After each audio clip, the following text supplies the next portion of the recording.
Hello and welcome into another episode of the Fantasy Football Forecast. I'm your host, Trevor Scott, doing another solo episode today, talking about FAAB lessons learned from the 2024 season that we can use moving into the 2025 season. So I know talking about FAAB this early is a little bit ahead of ourselves, right? That's more of an in-season topic. But I did want to use it to highlight that you should be changing your league's waiver systems to FAAB, which is a free agent auction budget. Everybody gets $100 for the whole season. It's not actual $100. It's just $100 through the site. And you get to bid on players. And, say you really want somebody, you can bid $30, $40, $50 on them and get them. Or, if you feel comfortable with where your roster's at and you want to try to get a guy, but you don't necessarily want to, spend all of your money on said player, you can throw, a $2, $3, $4 bid, or sometimes even like an $8 or $10 bid, and still possibly get the player that you want at a bargain if your team's in a good spot. So overall, it's way better to do your free agency this way. It's much more even. It takes out that top overall priority as like a game that you have to play. You got to worry about if you have the top priority or worry if he's worth, the third priority, that type of thing, and just allows you to use the money you're afforded in the free agent system. And I really, really like how it turns out during the year. Each week, everybody's excited to see if they get their players based on their FAAB bids. And so I really think it's a huge benefit to do. Using FAAB just as a strategy, I think, is an interesting topic, right? Because you wanted to try to spend your money early on guys that can be on your team all year or that can impact your starting lineup, right? But you also don't want to go too crazy because there are certain things, especially in like Superflex, you need to save money for when quarterbacks unexpectedly come available, or if there's an injury at the quarterback position and the backup has a lot of fantasy upside. You want to be able to strike when those sort of things happen. Sometimes you just have to do the injury replacement thing, right? And, if your running back goes down, you have to try and get his backup. Sometimes you have to overspend there. That's understandable because everybody's going to be in on trying to add injury replacements to the end of their bench, if nothing else. So there's a little bit of strategy there. Now, the other thing is finding good information on FAAB bids. It's borderline impossible. You have to know how your league likes to spend on certain players and where you're at in the season where, maybe a couple teams have already spent a ton of their money. They're not necessarily going to be in. And then other owners in your league like to try to conserve as much money as they can. So you don't want to be going in $25, $30 on players when those owners in your league aren't also going to be matching those bids. So it gets down to be pretty league specific, but I did want to go over some of the FAAB recommendations that we saw from last year. And, there is a certain way to tell when something's kind of ridiculous and when something's a little bit more advantageous for your lineups. So some of the best players that were recommended, right, and whether or not you ended up needing to spend this much FAAB is kind of a different topic, but the recommendations. So 25% on Chuba Hubbard early in the year. Obviously, if you spent that, you didn't have any regrets whatsoever about spending and making sure you had him on your team. Same thing with Bucky Irving. We saw a 35% projection after week 1. And again, somebody that if you got on your team early and just stuck with him, you were thrilled to have him because he was a big time starter down the stretch. Jordan Mason after week 1, obviously 25%. He ended up being great for half the year.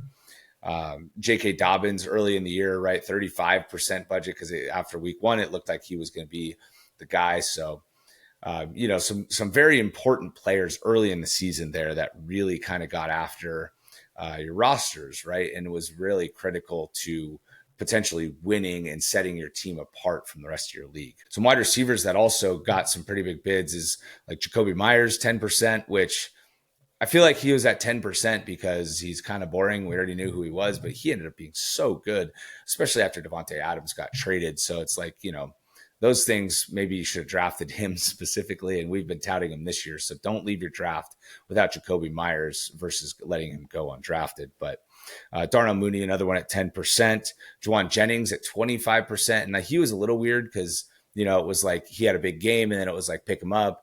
And then it was like kind of small game. Ayuk maybe was taking over, you thought it was going to be good. And then Ayuk got hurt, and then he became a big ad again. So If you stuck with him after that initial bid, you were very happy to have him on your team. Rashid Shaheed, 5%. That was a great value. He was getting a ton of targets. Josh Downs, 20%. He was great from early in the year. Again, another wide receiver, another player that kind of showed out early that he was going to continue to get targets at a high rate and that you had to roster him. And then there were some other guys down here too. Jerry Jeudy at 10% after his first his first good game with Winston. And I was like, make sure you get him. It's honestly shocking to even think that he was on the waiver wires, but he was. And, another guy that it was kind of boring and like, we're not sure. And then boom, he's off to the races with Winston and everybody wants him on their team. So,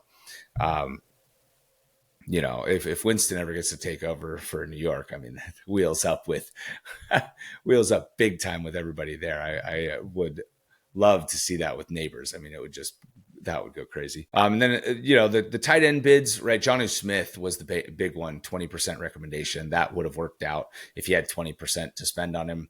I can't imagine that works out very often where you spend 20% on a tight end and it works out. So, maybe that should have been 10%. And you still would have got him, but it's hard to argue with how good he was down the stretch after he became a waiver wire priority. Some guys that didn't do so well, and some other FAAB notes just in general on like what not to do, right? Going to get into the negative side of FAAB, like don't get carried away, right? Don't spend a ton on defenses. I know obviously you want to stream the best defense any given week. The chance that they're actually the best defense in any given week isn't even very high. And so I think it's important to maybe spend $1, but if a couple guys in your league are going to be spending 3 and 4 FAAB on defenses, just line up like, a few defenses that you're fine with getting. I would really, really refrain from trying to use any FAAB whatsoever on defenses. It just starts to evaporate really fast when you do it every week.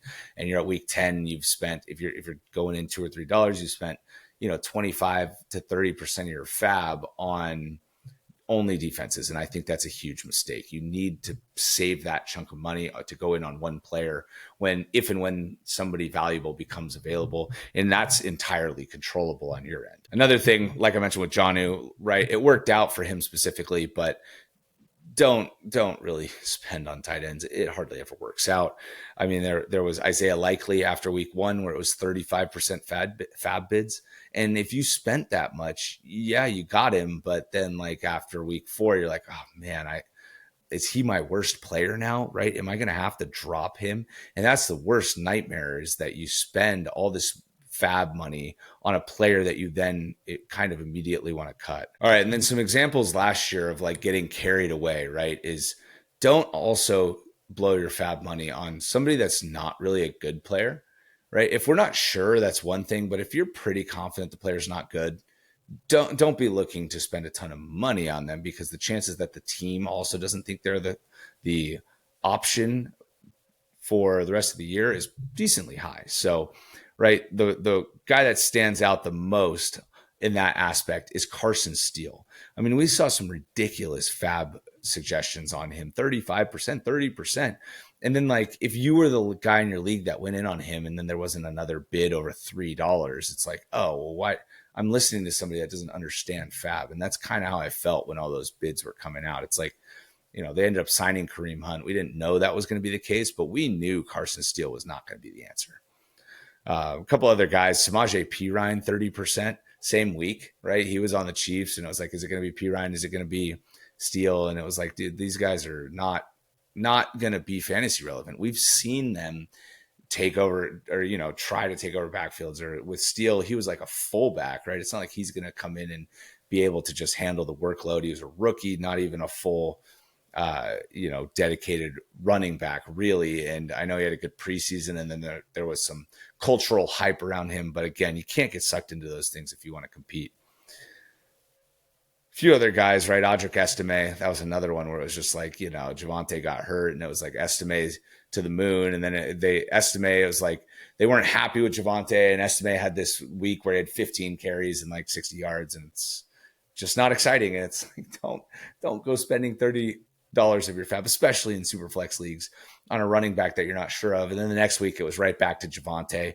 And so that was just super unfortunate if you ended up spending $30. And Matt and I during the season were just hounding do not spend that waiver money on Estimate. He is not worth it. Maybe $5, right? If you want to try and get him, $5 is plenty of FAAB to try and get him. If you don't get him, it's totally fine, right? And another thing with FAAB and just waivers in general, your roster spots themselves have innate value, right?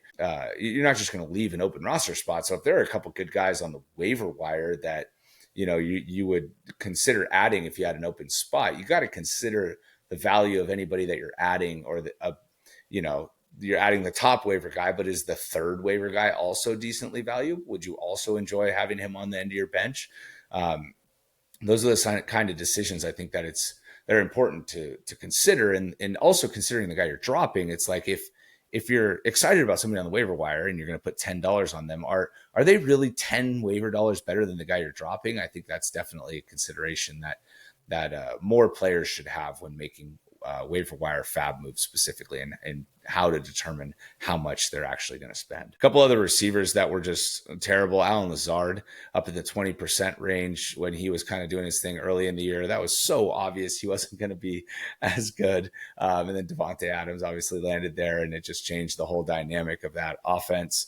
Dontavian Wicks, 25% when he had that random 11 target game, even though he only had 3 catches and he had drops. And it was just like, okay, that's not, again, don't go crazy on guys that just aren't super talented. Obviously he could have worked out, but just not 25%.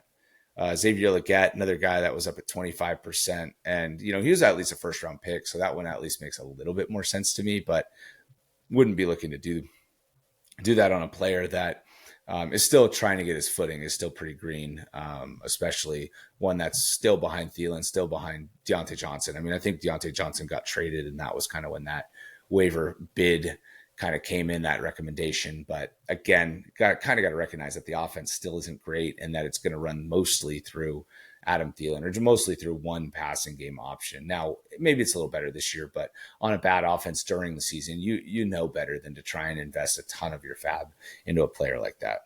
Receiver I'm going to mention here that was just kind of brutal was Juju Smith-Schuster too. So he goes back to the Chiefs. All of a sudden, everybody's like, oh, it's going to be Juju. And then big bids come in for him. And it's like, no, that was never going to be a thing. Juju is not the answer. We're pretty sure he's not great anymore. And so I know we saw him 2 years ago kind of get revived on the Chiefs, but another one where Matt and I were just off on him, and we were seeing these huge bids come in